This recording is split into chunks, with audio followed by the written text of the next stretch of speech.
kadrını yok, ettirini yok. Adını ben bu çelik bile maskara var bulduk ben. Telefonuna gel. Tamam.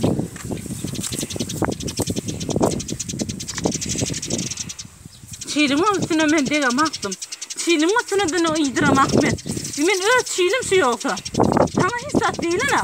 O Salman hiç kimki kadrını Sen ertesine başla. Ya nazik dedim. O kadrını dedim. O nazik düşünüm durun. Oy. Ekebe düşünüm.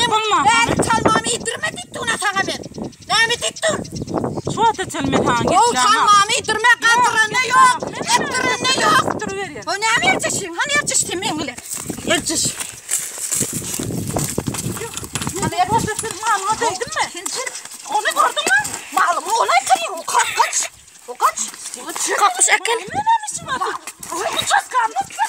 Senin çözkanlı. Sık. Çözkanlı. Sen sıranı kovma çözkanlı. Yüzüne şöyle. Ha bana milli aç gelsin aç. Sıranı kovma açsın. Çirip öldürdü bu çirip mi? O talmağımla kadının talmağımı. Talmağımı öldüm. Ben gerçekten vurtmayayım bir tane. Çözkanlı ettiren orada.